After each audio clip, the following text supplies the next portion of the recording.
above. All I could ask or think, believe.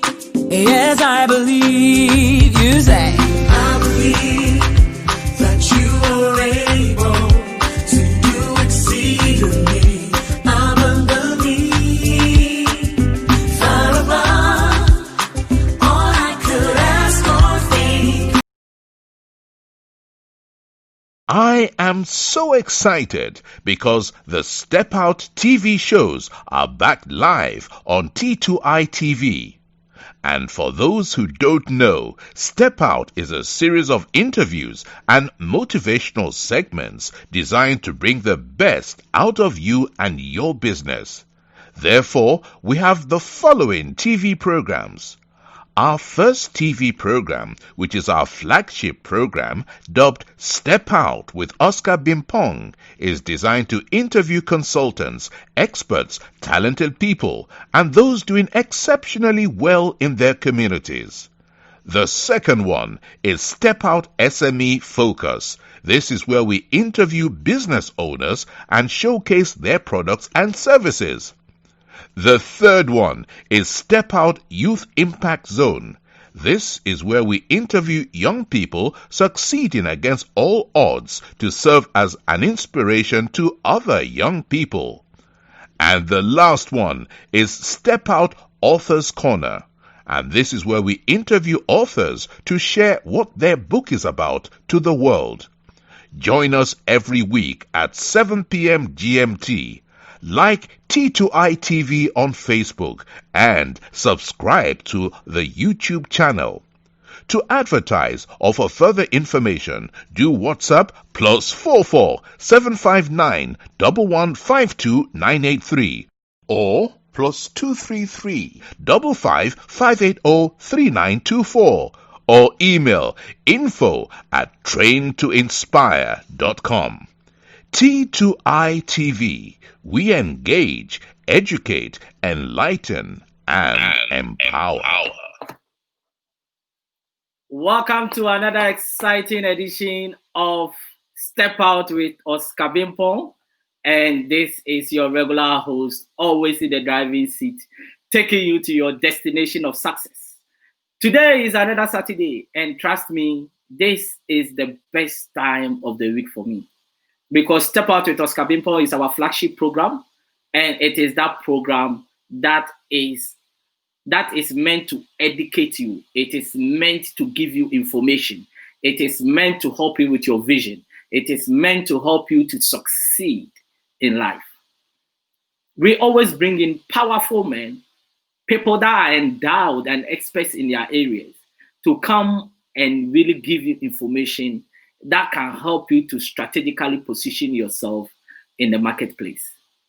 And today, I've got a man that I have known for almost 2 decades or over.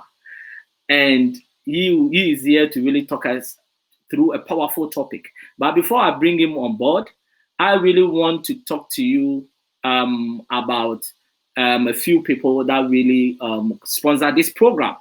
Now, this program is sponsored by ALS Global Shipping and Logistics, your trusted import and export company based in Accra. Also, P&Q Personnel, your agency for hiring healthcare assistants and nurses based in the UK. Then, Kudu Support.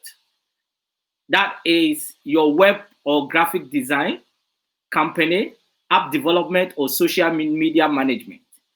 Then, lastly, this program, or T2i TV, is powered by Train to Inspire Consultancy.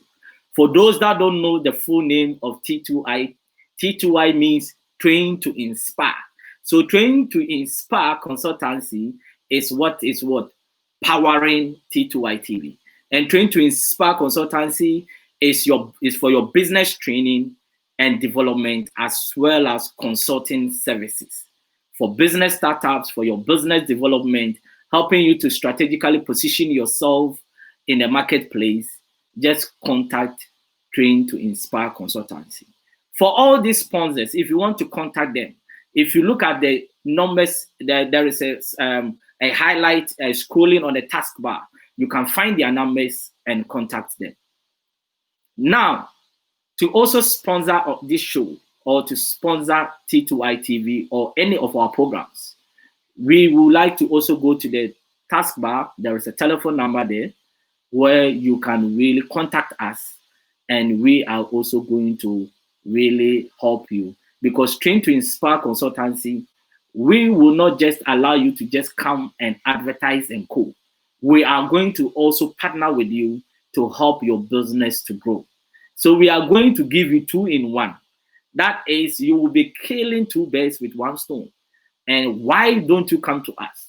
Because I would say that sometimes it's very difficult as a business startup dealing with traditional TV stations. But here, we will be here to support you. Now, let me go straight to business. The question is, who do I have on the hot seat today? As I said earlier on, he's a man I've known for some time now, a very diligent man, hardworking man. He's a person you would like to associate with him, whether officially or on the social level. You will love him.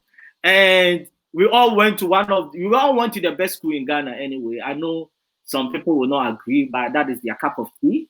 We all went to St. Augustine's College, the best college in Ghana. And we are proud to be part of that legacy. And he is here today to talk to us about e-learning, the new normal in what? In education. And who is this man that I'm really talking about and talking too much? I think I have to leave the mic for him to start really talking, because he's the reason why we are here. He is a compliance and ethics professional, and he is in the person of Offei Agyepong. Hello, Mr. Agyepong. Please welcome to Step Out with Bimpong, and you are live on T2i TV. Thank you very much. It's my pleasure.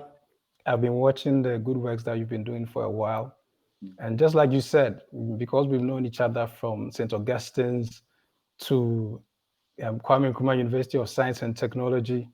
I mean, and in terms of St. Augustine's, as you can see, I have my lapel pin just to keep things standard. So I have the lapel pin, St. Augustine's representing. So yes, we are crazy about that school, but that's not why we're here. Now, yes. So in terms of e-learning, to just keep it simple, it's just delivering educational content via the internet. So don't worry. I will come to that. This was just a brief introduction. Yes, and so how has your day been? This is a Saturday. This is the time you might be really relaxing with your family, but you have decided to be with us and really share knowledge. How has your whole day been? The day has been a little hectic.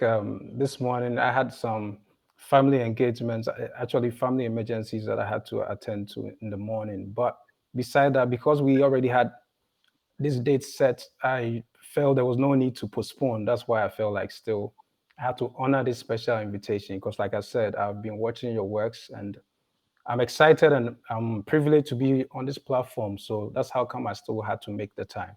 So It's my pleasure to be here. Yes, and I think one of the things I admire you for is that I don't really want to talk about what actually you are dealing with at this moment in terms of family, but when I spoke to you that, look, do you still want to come on the show? And you were like, look, as the date is booked, I still have to make the time. So it doesn't matter what is happening at this moment, I will still come on the show. And I think that is more about being goal-oriented, meaning that you are managing your distraction but still focusing on the goal, isn't it? Yes, it's very important. Like I said, because this particular platform is to get information across to the youth, information that will be helpful and to change their lives.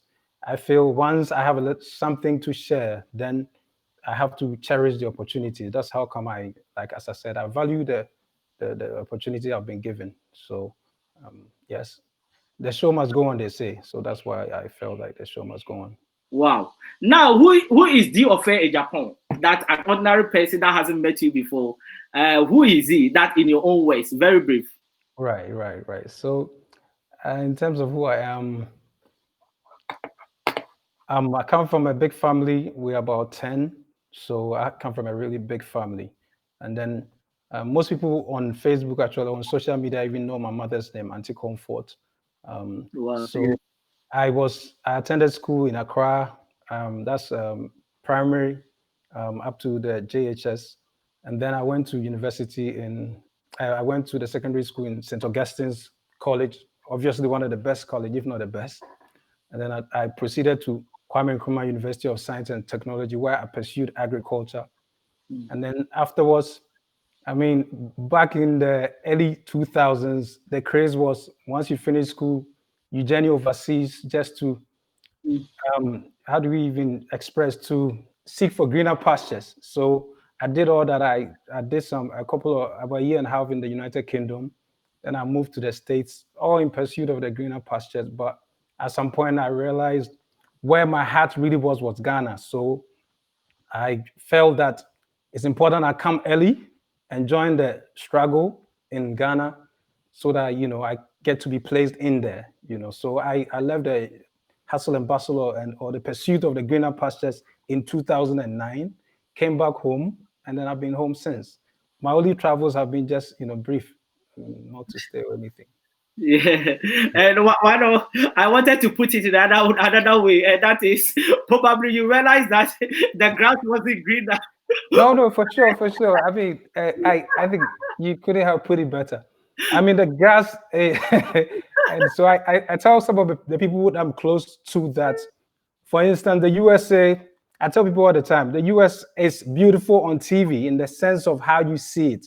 Because when you're watching the videos, it's all about, it's entertainment. You see that aspect, the fun aspect.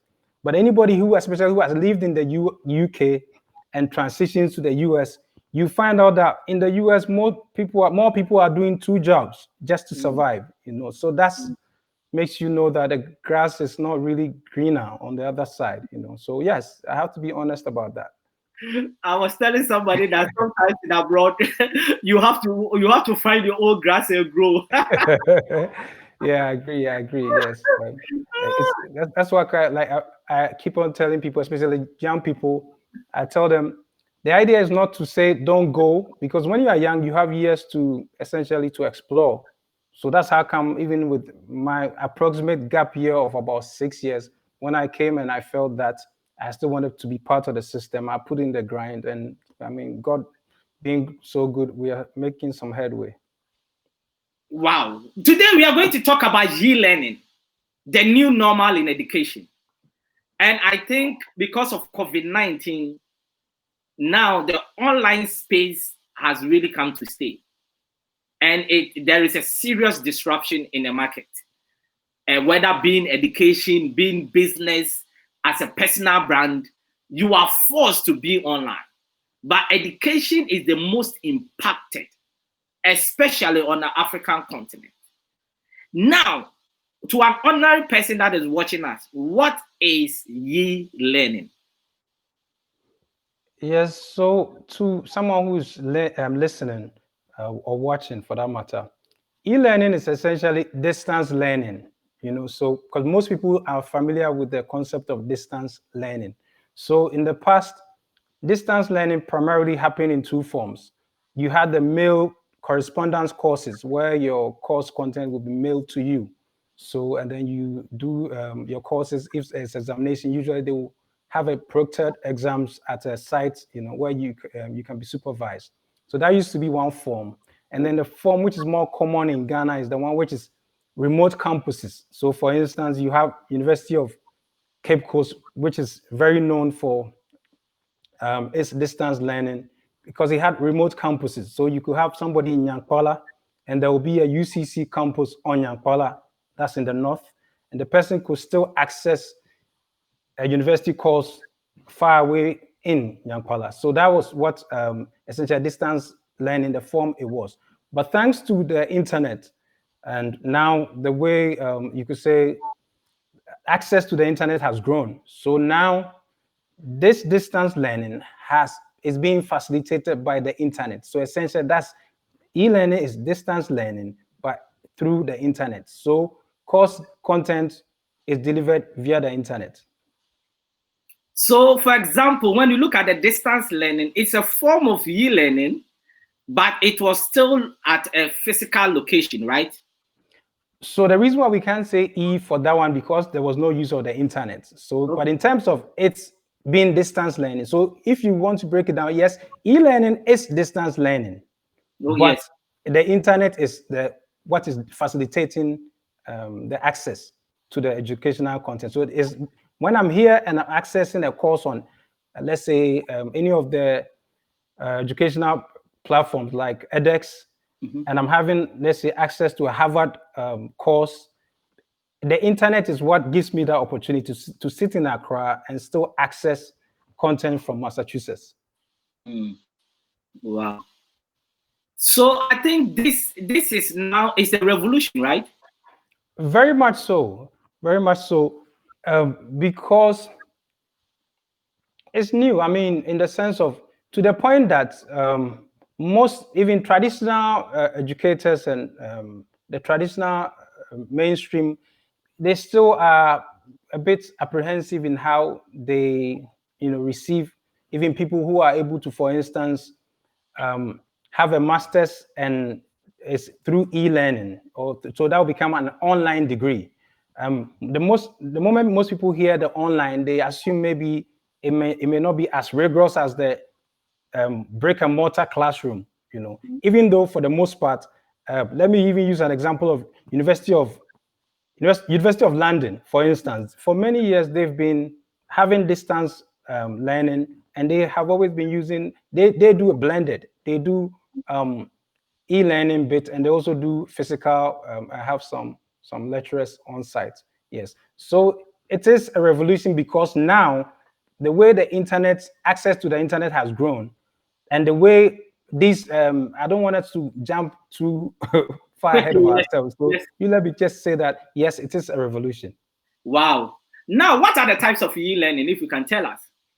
So in terms of types, what is often said is that there are two types, and one is synchronous, that is real time. In essence, with that, you have the instructor and the learners meeting real time. So let's use an example. A good example is when, assuming I'm teaching a course online in COVID-19 times, and I make use of this tool, the new tool, Zoom. When I use Zoom, I'm reaching my learners in real time. So that is what it's called synchronous. So in terms of the timing is synchronized. So that's one type.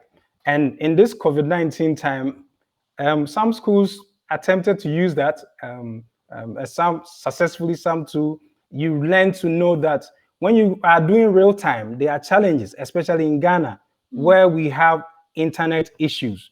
Because if I'm a student and because of the COVID-19 lockdown, I happen to go back to my small town, let's say in Ashanti region, Asukori, and I don't have good internet service. If you go real time, which is the synchronous, you will miss me. So that's that. And then the second one is asynchronous.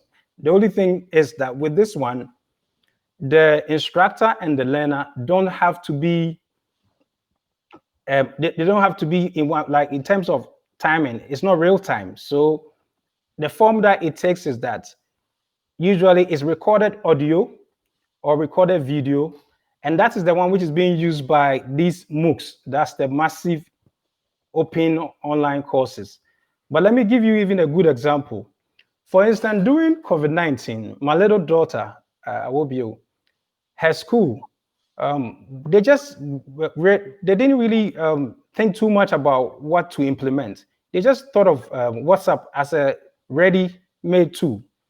And then they did behind the scenes some work, and they started delivering content via WhatsApp. So they were not delivering live content, but they were delivering audio recorded content. So that is asynchronous. So the learner and the instructor, the content they don't have to meet at the same time in terms of interaction. Yeah, so there are some drawbacks to that, but it works when, in case of, let's say, you are challenged by internet access. And then also the fact that with that, essentially, you are not technology. It doesn't have to be too much of a barrier. Yes. So that essentially, these are the two types. Now, I really want to talk about the synchronous one. Right, the real time. Ghanaians or Africa are in a position to really deal with that type of e-learning. As I said, the major or one key challenge is the internet access. So I'll give you an example. I still go to school. When COVID-19 happened, you could say our lecturers were faced with this real challenge: what to or which way to go, to do the real time or to do the recorded and deliver to your learners.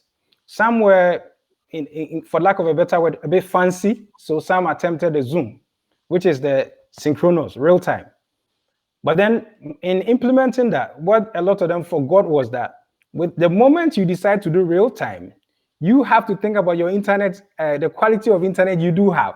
Then you also have to think about your students, all of your students. Because when you say we are going to have a Zoom meeting, in essence, we are going to have a lecture in real time, what makes you think that all your students will have the level of internet access that you do have? Perhaps you are privileged to have maybe a Wi-Fi device or broadband internet, So that is a real challenge. That's how come maybe that may not be the best form of e-learning for us at this particular point in time.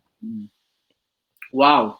Because you see, the reason why I asked that question is that when I started T2i TV, that was last year, and this year is what I've been trying to push it, because COVID-19 has opened our eyes to go back online.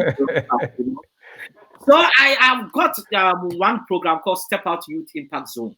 Right. The Step Out Youth Impact Zone is where we give young people the opportunity to come and share their stories just to inspire other young people. And I can tell you, my first 10 young people that I contacted that I really want to test the platform with them, it couldn't happen because they didn't have access to internet. And those that had access to internet, it wasn't strong enough for it to be streamed live. And we are talking about 21st century Africa, 21st century. I've got young people I want to interview in Gambia, in Kenya, in Ghana, in South Africa, but a higher percentage of them. Now I can tell you the ones that I've listed and the ones that are living in Europe. So the ones that are coming, the one is living in Manchester, the other one in Canada, the other one is also in London, because they've got access to internet. But those in Africa, I'm finding it difficult. Yes, it's a real challenge. It is. The internet even today. I had some initial challenges as well. So it's a real issue. I mean, wow. I guess over time we'll get there. Now, you as a student and you passionate about all this e-learning because you think it's the order of the day. It's a space that gives flexibility. And why should you even go and sit in a classroom whilst you can have access online at the comfort of our home? Now you are sitting in Accra, I'm sitting in London, and we are having a nice conversation. How can it be the same when it comes to education? Why is it becoming a barrier for them? That's an issue. I think it's a global issue because, as you said, education in its current form has been around for hundreds of years. So obviously, change is not something anybody accepts easily. So I guess it's a global thing. But here, I'm sure for who knows, with COVID-19 and the reality check, I know for a fact that more schools will now take e-learning more seriously, because I will also give you another example. I know, for instance, a school where the moment the president announced that Ghana was going to be on lockdown, I think somewhere middle of March, they also announced that they had deployed their learning management system. So I think the students got very excited. They went online, tried to access, went on the platform, and I thought their expectations were, if even they were not going to be giving access to their lecturers in real time, where we've already talked about the challenge with internet in that area. A lot of them assume that, okay, the best practice will be recorded videos or audios. But in this instance, what most of the students saw was lecture slides, which had been uploaded on the platforms, and it was considered as content. It was like educational content enough, you know. And so it means that the school was ready. In its mind, the school felt it was ready by the fact that its lecturers had lecture slides which they had uploaded PDF files. Wow. So for instance, when somebody told me, I told the person was, oh no, the least that they could have done in that sense was, you could say, model after what I told you about my little daughter's school, which is a primary school in essence. They didn't think or didn't go fancy. They realized with WhatsApp, with a push of a button, you can start recording audio. So let's say, just like the way you were saying a few minutes ago, if I have to go for lectures, the idea is that the instructor has information that I don't have. So he comes, maybe a 1 hour or 2 hour lecture. He comes, he delivers the content. Afterwards, maybe there's some interaction. So if the only thing which is prevented is, let's say the obstacle now is all of us meeting together, that's instructor and learners meeting physically. Then, and you have a tool which you can just press a button, start recording your content. If you, in essence, even when you are provided with that platform, you don't even have to talk too much. You can make your, you can give, in essence, your lectures can be delivered in mini bites. You know, it could be 30 minutes, and I guess they'll be more digestible for the students, you know, but that's not how they saw it, because like it showed some elements of unpreparedness in terms of, you know, the e-learning, you know. But as I'm saying, in saying that, I also have to admit that whereas the public universities in Ghana and mostly Africa, a lot of them face these challenges, some private universities did quite well. And I think in the case of South Africa, I know of University of Cape Town. Yes, they deployed their online, they went online, they provided the students with free data. So because they already had, you could say, a thriving online learning platform. And then in Nigeria too, Adeleke University also, they were quite prepared. Coming back home to Ghana, Ashesi led the way. Ashesi went online with their existing platform, and because they sort of anticipated the challenges that students would have, they provided free data also to them. And I think another university in Rwanda, that's I think Carnegie Mellon University, Africa, the African branch they have in Rwanda, they also were quite prepared. So I don't really want to knock the public universities too much. I feel it was a reality check. And I guess moving forward, everybody will realize that the game is changing. So most important thing about learning is there's instruction you need to deliver. So they shouldn't focus too much on the physical meeting, just as how Zoom has shown us that companies can have meetings real time without everybody being in one physical location. So I think that's the reality check, even for the universities as well. Tell me about massive open online courses. Okay, so those are called MOOCs for short, yes. And those are, in terms of, it's massive open online courses. And these, I think the term was coined by one education researcher, I think Dave Cormier, and somewhere around the early 2010s. And subsequently, big schools, some of the Ivy League schools, US schools, they came together and they've built some platforms. So you have edX as one platform. I think it's MIT and Harvard. And then you have Coursera, which also has some top Ivy League schools, which also came together. I think University of Pennsylvania is one of those schools. But then the idea of that is that with the massive open online courses, world-class universities and educational institutions, some are also just even companies like Google, they make available content educational content, skill-based content, and the platform that they use is the one which, as I said, is Coursera, edX. But in terms of who creates the content, is the universities mostly. And then when they create the content, and these courses content are not for credit courses. A lot of them are non-credit. But in terms of what you learn, you still do learn. It's quality education, But it's still new, so I think in the future, as we already can see, there are plans to make some of the courses for credit. Yeah. So what it provides is that for somebody, let's say me, if assuming I've finished university of Kwame Nkrumah University of Science and Technology, I've studied agriculture, and then I realized maybe I had about 6 credits in economics. But I was a student in my youth. Maybe I'm as much as I'm paying attention to my education, there's that form of education is passive, as all of us can know. So there may be times I'll go to lectures, I may not be there. So I may have passed even my economics 6 credit lectures or courses, but I may be missing some points. There are courses on microeconomics, macroeconomics. So there's content for people who seek education. That's one aspect. And then there's also content for people who are in need of content for career building. So that is in terms of their outcomes, the 2 major outcomes of these platforms, what they provide. And to just add on, since they started in somewhere around 2012, they've had some critiques or criticisms in terms of how their value to to the world. In the developed world, because there's relatively good access to quality higher education, they appear to not be.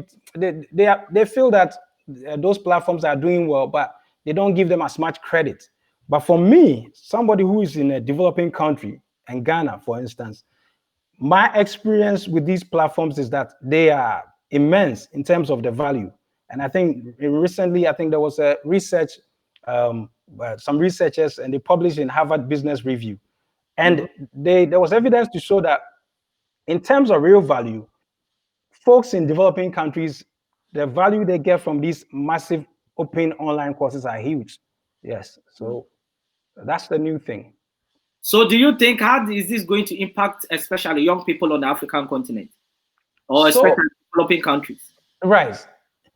There's a challenge. The challenge is internet access. So once you can overcome that challenge, then as I said, so for instance, if you are in school, let's say now if you are in school, you are studying chemistry. Yes, chemistry is chemistry. So the content is global. So you may find some courses you are finding difficult. You come on any of these platforms, you are likely to get some content which will be relevant. So it can be complementary in that sense. That is for the people who are seeking knowledge, or education, for those people who are looking for education. But for my emphasis, because I'm someone who is in career, my focus is on even the young people who have started work. And a lot of time when you start work, especially in this, let's say in this 21st century, there's the need always to upskill, to stay current. So that is where this provides. Whereas ordinarily, you have to wait for, let's say, your employer to pay for your training.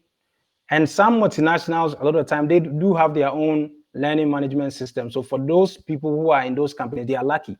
But there are some companies where you have to go for external training. And it may not be every employer who may even be equipped financially to provide that.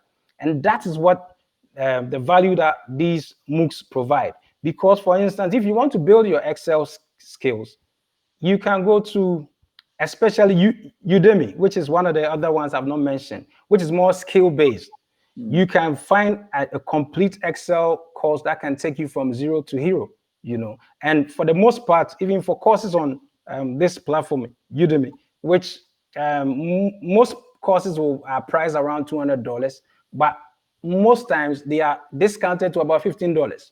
So if someone can give you content to be able to move you from, let's say, an Excel 0 to someone who is a high functioning person with Excel, which is a productivity tool for anybody who is in employment, then it tells you what can be done. And that's just for Excel. I mean, there are many other courses. So it's super. It's super because, and I make this argument all the time at work that no employer just likes to pay money, I mean, because already your salary and whatever, all your entitlements are paid for. So if you are lucky to be employed by a company that has its own internal learning management system, then you are lucky. But if you do not, and you have to go through the usual writing memos, seeking for approval for trainings. And sometimes I look at some of the trainings and I think, no, this training is not something you should burden your employer with, because they are free courses, relatively free courses. And because I've been quite familiar in the space for over, let's say, about 7 years, I can tell you that they're literally free, you know. Yeah, they are literally free. For example, I think Future to Learn, EDX, you can have a lot of courses that are absolutely free. And sometimes you have to pay a token for even get a certification from top. I'm excited you are saying it's a token, yes. Because it really is it's a token. Because, for instance, Coursera, the maximum you have to pay for certification for most courses is $50. And someone may say, okay, $50, I don't have $50, even though I work. Okay, no problem. They have financial aid available. And with my experience, most people qualify for the financial aid because you are in a developing country. The moment you convert how much you earn annually into US dollars, it becomes, it doesn't become much. So I found that almost every course that I've applied, in terms of financial aid, I get a financial aid. So essentially, to me, and I help other people also to use these platforms. And I don't know anybody who has access that or that I've helped that has paid, So you essentially it's free. And so to tell you a story about the real value of these MOOCs, to somebody in a developing country like Ghana, and for someone who was seeking career transition. So somewhere, as I said, when I came back in and I realized I had some gap years, about 6 years, because when I finished school and I was seeking greener pastures, it took me roughly about 6 years to come back, So I realized I had some gap years and I needed to. So in essence, my CV was sleeping, for those 6 years, because I was seeking greener pastures. It comes with its own, dynamics, So when I came back, I realized the CV had been quite stagnant, and I was not in a rush to go for an MBA, because I feel that when it comes to further education, it should be prompted by the direction you are headed. So that's how come I wasn't too keen. But what I still felt was that just so that in case I have interviews or anything that I was seeking job opportunities, I still needed to look good. Was I learning? Had I learned something new? So that's where piqued my interest. Then I got interested in the courses. I found some really relevant courses. Then ultimately, a position came up in my company, and it was a compliance role. I had never, compliance in essence as a function is relatively new. Somewhere it started even in the US, it started in the early 1990s. And in Ghana, it's relatively new. It's just the past 2 years that I've actually been seeing companies advertising for compliance roles, So it tells you it was relatively new. And this is 2017. But because I was a bit familiar with these courses that I was taking, the moment the job was advertised, I searched on Coursera, and lo and behold, I found a course which had some compliance and ethics elements. I stayed up all night, a couple of days. I couldn't get a certification before the interview, but I had enrolled. So I even put it on my CV that as at the time I was interviewing, I had already enrolled in a course which had compliance in its content. So luckily I impressed enough, and I was able to get a position. And that's why I'm sitting in front of you today. I'm telling you that now I'm a compliance and ethics professional, So there's real value. And even to add to that, so after I got into the role, Then I had to do foreign certifications. And foreign certification, this is where the MOOCs, as I say, can be very important to us in the developing countries. A lot of these foreign certifications are either UK-based or US-based. So even how they test is US-based, UK-based. So having been familiar with Coursera, edX, FutureLearn, I did one certification, which was a compliance certification, which was compliance and ethics. A certification in compliance and ethics. It wasn't, let's say I breezed, like I was able to pass it because I was more familiar with how the US people test. And then the same for another one, which I currently have, which is a certified fraud examiner. The same thing, similar dynamics, multiple choice testing. And per our curriculum, most of the time, multiple choice is not a preferred testing method. So that should tell you. I mean, and so there's a lot of value without even talking too much.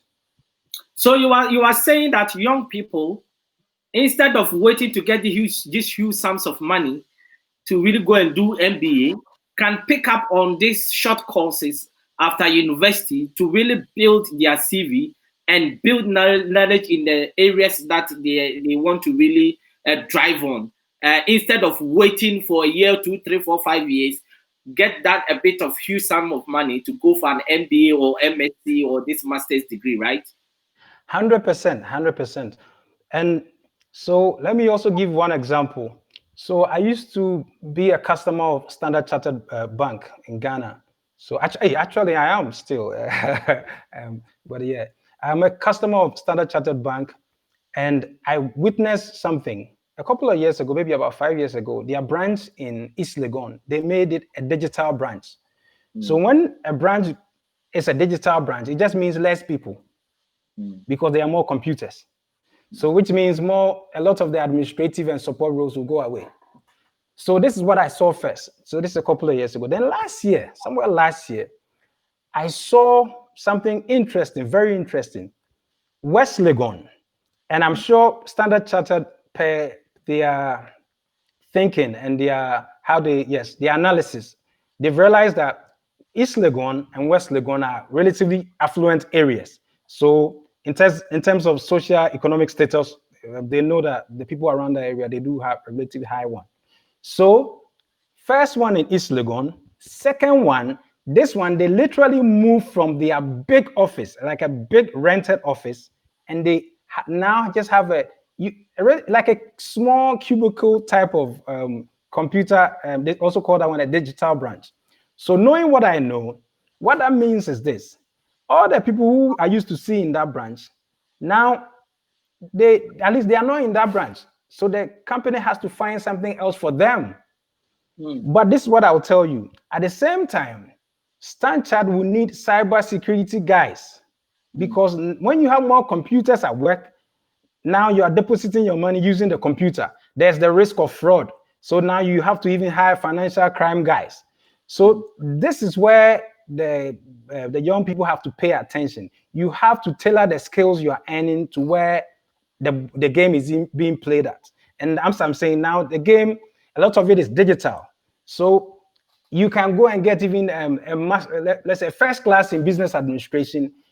You may be lucky to get employed, but if you have, let's say, someone who even, let's say, another person who studied a non-fancy, for lack of a better word, course, and after school, while doing the service, the person had maybe listened to somebody, had got to know that there are platforms like edX, Udemy, and the rest, and the person's maybe whether convinces the mom or whoever is their sponsor to be giving them money to buy data. And some of the service providers have some beautiful packages that they usually give at midnight. But I feel when you're young and you want to go places, sometimes some sacrifices have to be made. So if you have to stay up at night to be able to download the lecture videos, you have to, just so you can upscale. Yeah, so I would say 100%. Wow, because that really sounds interesting, because sometimes I see a lot of young people, they don't even have any experience, but they still go for the MBA. But I believe MBA is for experienced folks that have really had experience in the job market. They have worked, they understand operations, they understand the different aspects of business, and now they really want to really harness those skills in terms of, certification. But somebody finish, now I've seen too many young people, they finish university and they go straight away to go and do their MBA without even no job experience. What are you going to say to those guys? Yes, I think they have to pay attention to the game, as I said, and the fact that things are changing, and to point to how things are changing. I think somewhere 2018, about 15 companies, including Google, Apple, and IBM, I think they started recruiting individuals. In terms of recruitment, they started prioritizing skills over degrees. Some of these, and these are as good as it gets. When you hear Apple, you hear Google, and you hear IBM, it tells you these are big companies. So the moment they start prioritizing skills, then it means if you're a young person who is out of school, you also have to pay attention. So that's just that. And that's for how companies are changing the way they recruit. And then to buttress that, Elon Musk, who is the CEO of Tesla and then SpaceX. But Tesla is more common. I'm sure people who like cars have heard about Tesla. For Ghana, and most Ghanaians, I'm sure when Despite's son was getting married, in his entourage, there was a Tesla. So I think that's when a lot of people paid attention to Tesla. But most people don't know who is behind Tesla. Elon Musk is actually originally from South Africa, but it tells you he's an innovator. So somebody of that nature who is one of the most important innovators of the 21st century, if he tells you now, he's saying this, that for young people, young and ambitious people, they should prioritize skills over degrees. So that means that even if you have a degree, you still have to attach skills, but then speaking even into the future, since in a couple of years, a lot of our young people will have, most of our young people will have secondary school education, which just means that when you have a secondary school education, and let's say you want to prioritize skills, it becomes very easy. So I say this, and I have a nephew that I need to have this. I do have this conversation with him, but now he says he's quite busy because he's still doing undergrad. But I need to speak to him, let him know that after school, you have to pick a skill, and it has to be IT-based skill, because that is where the future is. So even when you, these days, even if you're an engineer, which that now is still something you have to go to a brick and mortar university most of the time to go and get that degree. You still have to prioritize IT, So what platforms can people really go in for these massive open online courses? Because I know you've mentioned some in your discussion, but like for those that are watching us, what platforms can they really get some of these things? So I think the most important or the most popular one is Coursera. So that's after the program we should put some of these links up there. So it's Coursera, and then it's edX. There's FutureLearn, which is the UK platform. Then even the World Bank Group has OLC, that's Open Learning Campus. And then there's Udemy, which is the one which I said is skill-based. That prioritizes skills. So that's really very good for people who are already working and want to up their skill. You will find almost every kind of course there, so these are very important platforms. I think these are about the most important. There's Udacity as well, but I'm not too familiar with that platform. But that's about 5, yes. And I'm sure more will be coming because of course, it's the order of the day. So I think more is going to come. It's like I just read a story of Zoom. And I think 2013, when they started, they had about only 1 million users. And fast forwarded to 2020 with COVID-19, they are having 300 million users constantly. Right. And this is where online is positioning itself. And I think the earlier you join the train, I have got a friend. He's got an analogy that he always makes, and I think it really makes sense. He says if you join the train early, and even if it is full and you are standing, it will reach a time somebody will drop down in the location and you have a seat. I agree perfectly. I agree. Yes. Because it's time we join the online revolution, because it is not going to come back. Very much. I agree. And then, so I remember, for instance, just as I was saying it, so apart from, let's say, people seeking, or let's say when you take it away from formal education, how you can learn online through MOOCs and other platforms. When you take formal education to, you were saying earlier, I go to school and I go to school part-time.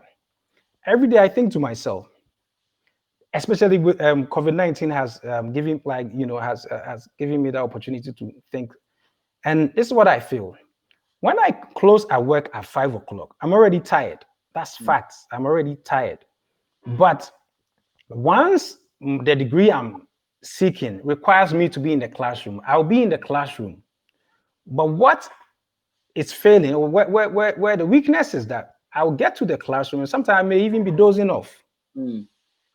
And a typical lecture is 3 hours.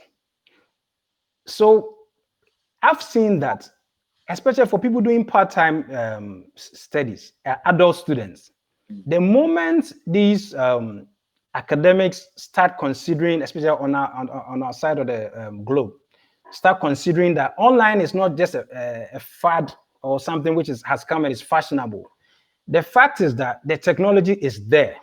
So why do you want about, let's say, 70 people to close work, leave, and rush through the hustle and bustle of Accra's traffic to come and be delivered content, let's say, for about 3 hours? And the best you can get out of that will be about 50% active listeners or active participants. Most of the people are tired, But however, if you flip this and you make it, let's say, blended learning, where, for instance, you make some of the content available online to the students. So if, let's say, the course is business management, and what topic? Let's even talk about economics. So we're talking about demand and supply. So if it's demand and supply that you're going to treat, you can have an audio or video content of demand and supply. That's your topic. You let the students get familiar with the topic, go through the topic, because once you have the content either on video or audio, your learning is active, because I don't know how many people will go and press on content. Let's say you have to learn something on demand and supply. You are never going to press play when you are feeling tired. You only press play when you are active enough to learn. Yes. So when you finish that and you meet in class, so it just means that the man has to, you have to interact for, let's say, an hour. And look at the time you could have saved. And with this, I'm not even talking about the time you've saved people's children, the traffic, the stress. So the moment we start looking, I'm not in academia, so the people in academia start looking at things from this perspective, they realize that the online presents a great opportunity, which they can use immensely, But as I'm saying, now it's early days, but now they are still seeing it as a fad. The moment they get to know that it's very valuable, and as I've explained, all of a sudden, a 3-hour dull lecture becomes a 1-hour interactive session, because Offei Agyepong has watched the video on demand and supply, so he has questions. Amma has watched the video, she has questions. So you get a value from the professor of concepts you do not understand, the professor having to break it down to you. This is very different from me coming to lecture, I'm already tired. Then you are talking about demand elasticity. This is really what it is. But unfortunately, we hope they start paying attention, But in terms of the informal space, as I'm saying, that one, you don't need anybody's approval. The content is available. Once you are ready to grind, there's a lot of content to help you to upscale. Because for me, for example, I did an executive MBA. Right. So like finishing uni 2001, I did my master's in 2012, meaning that I have got work experience between about 11 years. So I qualified to do an executive MBA. Right. And the starter of our executive MBA, we had professionals from France, from United Kingdom is the base, London. Then we have some from Germany, all over the place. Right. Some even the whole of Europe. What we do is that we meet one weekend and we finish one model. Now, the idea is that because we have been in the working space, we should understand most of the things that are going to be discussed, because MBA is more about the business. Right. And if you've been in business, you've been career oriented for 10 years, 5 years, you should be on the understanding whatever is being taught in the MBA. Sure. So we meet Friday evening, 3 hours, then Saturday, Sunday, full day, we finish one model, go and do an assignment for 6 weeks, come back and continue the next model. So we did the next 6 weeks, we do 8 models, and you've got your MBA. Right. And this is flexibility, because one is not affecting your job, 2 is not affecting your family, 3 is not affecting anything that you do outside all this domain, and you're still able to get your certification. Right. I think these are some of the things that they need to consider, isn't it? Yes, they have to. I mean, that's how I feel, as I said, because the emphasis, that's one thing I've seen anyway, because, and I'll tell you another story. When I delayed, and I didn't, because I wasn't too sure where I might find myself, that's why I didn't pursue an MBA, for instance, because I'm very much aware that an MBA is a professional degree. That's what most people even forget. So you are just, when you have an MBA, you are just telling your employer that I can run a business. So I tell people that I'm quite close to that. An MBA is not for middle management. So if you are in middle management and you have an MBA, you are just hoping that one day when you get to be the guy in charge running the game, it will come in handy. But then you ask yourself the expense, when you do the cost benefit analysis at that moment in time, money is not freely available. So every time you have to prioritize. But most people just want to get a degree so that they show the employers that they have the degrees. But it should be always more than that. And then like you said, in terms of they being dynamic in how they offer these courses, sometimes some of the institutions are, especially the private institutions, are a bit more dynamic in how they approach some of these courses. But like I'm saying, for me, I'm more of an advocate of the online. So I'm speaking for they incorporating the online, so we'll have more of the blended, so that you don't have to keep it 100% face-to-face contact. Let the person have content, and we are not talking about slides, because slides, if I read slides about demand and supply, I mean, what shows I would even get all the concepts? However, if you give me audio content or video content, then whatever as the instructor, you'll be able to break it down. So it helps me to go and, so what, in terms of your, let's say your slides or further reading, that it will just be that further reading for understanding, deeper understanding. Now, what are some of the challenges that you are going to expect with these e-learning platforms? What are some of the challenges? Yes, so in terms of challenge, the main thing, we are coming back to the internet. So first, you talk about the access. Do you have access to internet? And then, and if you do have access to internet, is it quality, high-speed internet? So that's a big issue. Then when you move away from that, you think about cost, the cost of data, which you've always talked about, that in Ghana, and I'm sure in most African countries, still data is quite expensive. So these are the two major barriers. Then, because online learning, or keeping it to MOOCs, the massive open online courses, it requires interest, because you have to be actively seeking the knowledge for yourself, because this is not like I've gone to pay for a degree. Sometimes you don't pay, so the course is free, because like I said, most times you might even get financial aid.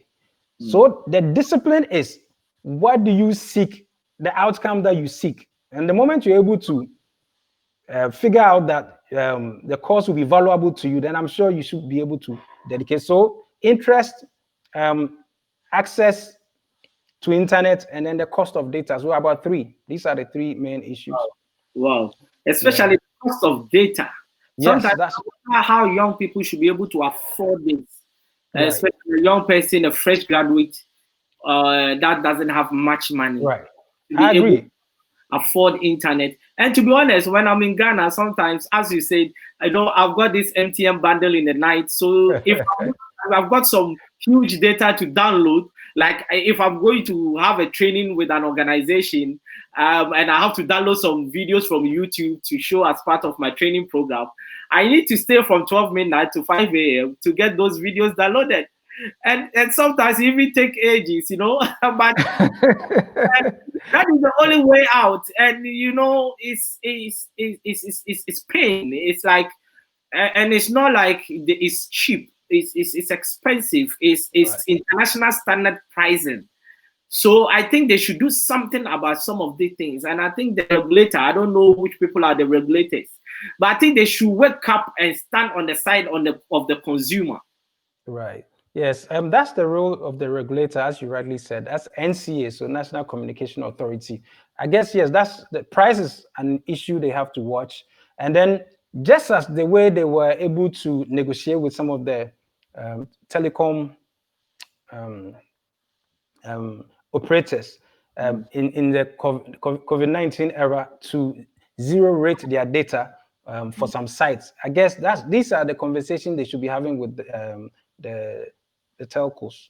The fact that for educational sites, especially some of the ones we are talking about, once these platforms become more popular and they come into the public domain. I think I recently heard something about the Ghana Library Board. It seems the CEO had made some moves, and I think so he was working something with regards to Coursera. So the more these platforms get popular, then I'm sure some of the policy and decision makers will be able to do something. But in terms of sticking to the price, just as you were using that hack that you were using, that's what I was also using. Because you see, you can't wait for the perfect situation. When you need what you needed. So it's important you stay up at night. Sometimes the bundle is 1 CD bundle, but that's about 3 gig of data. And then sometimes I think the 3 CDs is 5 gigabytes of data. So and it doesn't expire. It doesn't expire. That's one good thing. Exactly. So that is enough to download content for more than 3 courses, And then, so for those who even don't like to download, then if you are waking up at dawn just to use these, for now, this is what we have. We don't have a perfect situation. And you wake up at dawn, then you can stream if you want to stream. Because I know some of the young people, they stream Netflix and the rest. So once you can stream Netflix, you should be able to also stream what matters. Yes. Because I know a young man that I think the next time I'm in Accra, I'm going to talk to him that no, you should come and see you. Because I think what that is using that hack download or that data for is just to download movies and watch on it. Right. I mean, unless to do something else, isn't it? Unless he wants to become a movie maker. I mean, but then even then, after watching the movies, which is quite passive, you also need to get into some filmmaking courses, the active part, so that you can get somewhere. Yes. So for now, we have to use some of these, you could say, tricks, which exist, these hacks. Yes. What does the future hold for Africa in terms of e-learning and in terms of our internet systems to really build our economy? What does the future hold for us? For me, I would say the future is super bright. Just like you were saying, it's just that our governments have to pay attention, especially to the cost of data. Because, and let me also tell a story or say something that I usually like to say. I said that in 2020, now, when you pick, let's say, 5-6-year-olds from different continents, America, Europe, Asia, Africa, which Australia, yes. And you give these 6-year-olds, let's say, pick any 6-year-old in any city, just so you are picking Sydney, you are picking Accra, 6-year-olds. When you give each of them a tablet, they will, all of these 6-year-olds will play these tablets the same way. And this is revolutionary because this is the only time in the history of the world that something like this is happening, where the technology has happened in such a way that we have leapfrogged. Don't forget, Ghana, we never reached an extensive landline. We never got there. We just went mobile. Yes. And nobody ever thought that, how will we ever get telephonic access to everywhere in the country? The mobile came. Whereas when you take all these developed worlds, they had to go through, so every home in UK has a landline. Yes. Almost every home in US has a landline. The same for Australia, Asia. Yes. But with the moment we went mobile, we leapfrog. And now, like I'm saying, when if you pick 5-6-year-olds, you give them tablets, they can all operate the tablet. So that's just, it's something nobody ever thought was possible. And that tells you what the opportunity that, and just so you can understand how this is huge. When I finished school in 2003, and I went to the UK, we used to do, jobs that came easy. So we used to do construction work, warehouse work, because they came easy. Then one time, I had these Presec friends, I think 3 guys. They said they had an interview for administrative assistant jobs. So they told me and my clique, including some people you know, but I'll not mention their names. So these guys told us that, oh, guys, we know you guys are making quite some good money doing this warehouse work. But because we are in UK with a working holiday visa, we can get any job once we qualify. So let's go and apply for these administrative assistant jobs. Do you know what we did? We ran. You know why we ran? No. Because they were testing. They were doing basic computer tests. These were university students who were running away from the computer. This is 2003. Exactly. So the fact that someone is going to test you on a computer, there's elements of fear, phobia, So this is a story I tell all the time. And it tells you this is from 2003, me telling this story now, 17 years later. And then I'm telling you that my daughter and anybody, your children, any of them who are her peers, and anybody in Asia, when you give them tablets, all of them can operate it the same way. Yes. Yes. So that tells you, in terms of the future, if we play the game right, we try to make internet cost of data relatively low. We prioritize moving the youth into the computer space, because that's where a lot of the jobs are coming from. Cybersecurity is one space, as I keep on saying. Cloud computing. There's so much. These are the areas where the jobs are, and some of these areas. And let me also just digress a little.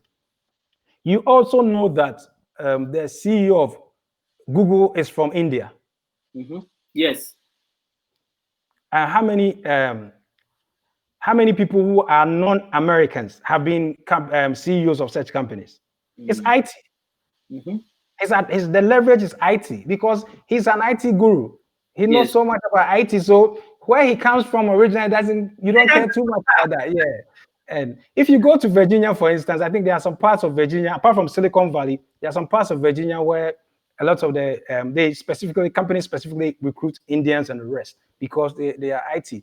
So I feel that that's a space that as a country we need to focus, especially since we have this current system of mass educating our youth with the free SHS. So when they finish school, a lot of them in a couple of years, we just have so many guys who are ready, because now they will have basic literacy in terms of numeracy and English language. So you can turn them into anything.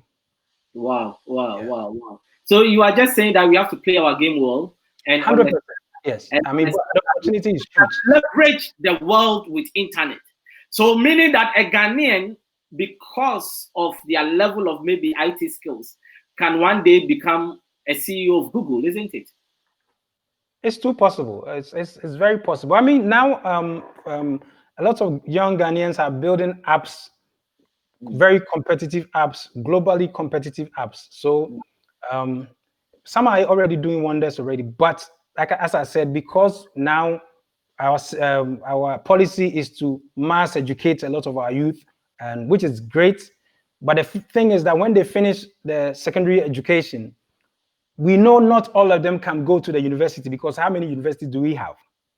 But as let me even bring this one in. Recently, even the US President Donald Trump, he signed an executive order where the federal, so in terms of federal jobs, people seeking federal jobs, for the first time, they are going to prioritize skills over degrees. So it just tells you that even all our people who will come out of school, those who will go and pursue higher education, fine. But because of where the world is going in terms of preferring skills to degrees, a lot of these people, young people, we should help them channel their energies to some of these skill-based areas. And the IT space is huge, because, as I said, that one, a lot of times it knows no geographic location. People are building apps and selling, freelancing. People are developing graphic designers. They sell their designs to companies overseas. So, and that's because these skill sets are global skill sets. If you are a master, a cybersecurity expert, you are a cybersecurity expert, geographic location is irrelevant. Wow. It's been an interesting discussion, and can you imagine we've already clocked 1 hour already? Right. If the discussion is good, before you realize time is already spent. And trust me, I've really, really enjoyed this, and I hope everyone has enjoyed this. Your last word. Okay, well, thank you for the opportunity. I've always felt that the little that I know in this area, I want to get it across. So I'm thankful that you reached out to me, and I've been able to say a few things. I just hope that we had enough young people to watch, and then hopefully they'll be hitting you up in terms of wanting to get these platforms, so that they can start changing their lives. Thank you very much for your time as well, and I really appreciate it. I know that anybody that has been watching you, they are going to say, wow. And I think that if you are watching that, this is going to be on YouTube as well. We will send the link. Let your children watch this interview.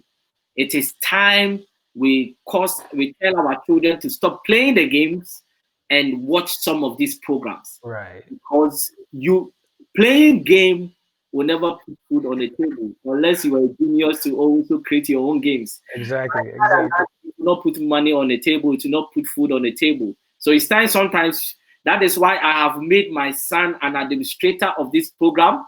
He's the one that set up everything. He's the one that looks at online and makes sure that everything is moving on. Why? Because I want him to listen to the interview. And that is what we want each and every parent that is watching us.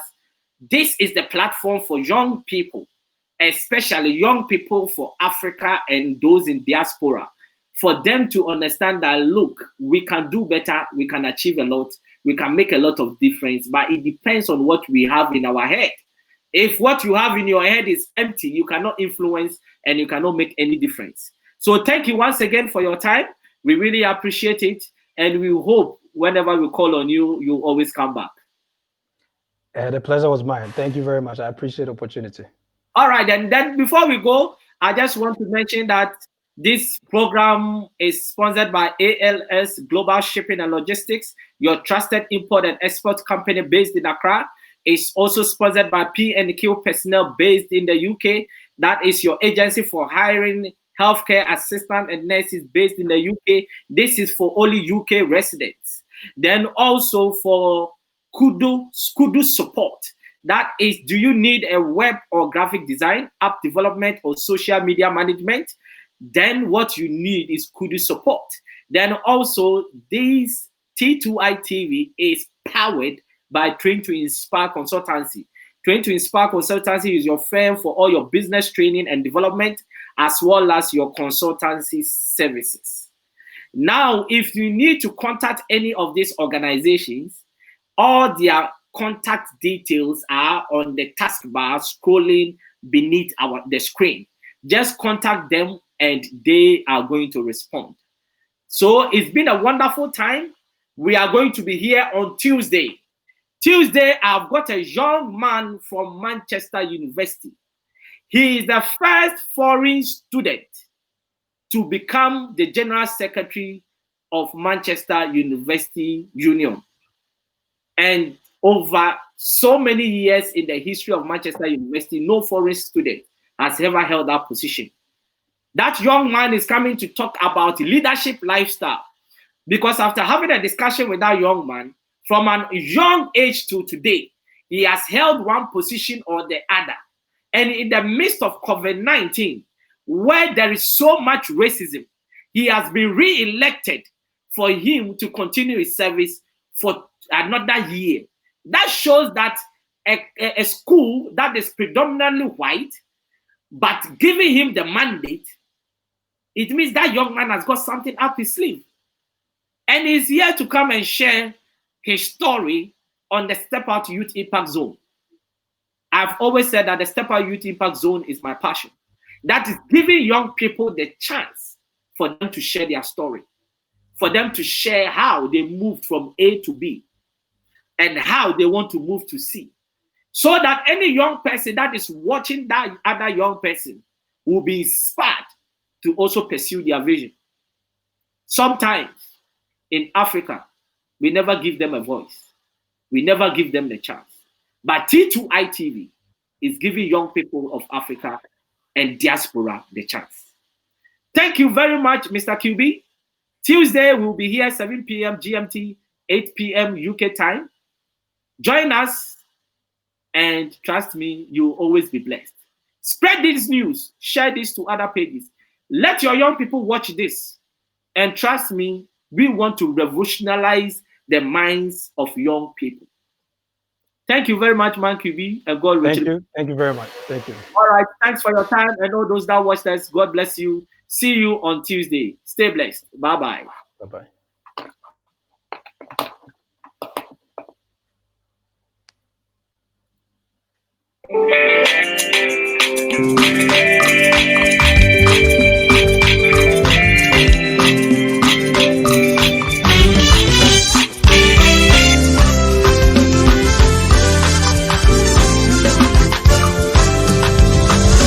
I believe that you are able to do exceedingly abundantly, far above all I could ask or think.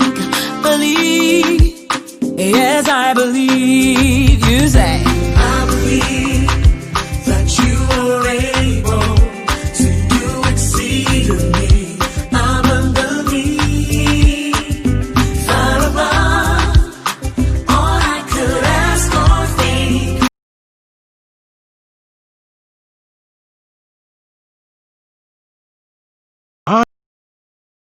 I am so excited because the Step Out TV shows are back live on T2i TV. And for those who don't know, Step Out is a series of interviews and motivational segments designed to bring the best out of you and your business. Therefore, we have the following TV programs. Our first TV program, which is our flagship program, dubbed Step Out with Oscar Bimpong, is designed to interview consultants, experts, talented people, and those doing exceptionally well in their communities. The second one is Step Out SME Focus. This is where we interview business owners and showcase their products and services. The third one is Step Out Youth Impact Zone. This is where we interview young people succeeding against all odds to serve as an inspiration to other young people. And the last one is Step Out Authors Corner. And this is where we interview authors to share what their book is about to the world. Join us every week at 7 p.m. GMT. like T2i TV on Facebook and subscribe to the YouTube channel. To advertise or for further information, do WhatsApp +44 759 1152 983 or +233 55 580 3924 or email info@traintoinspire.com. T2i TV. We engage, educate, enlighten, and empower.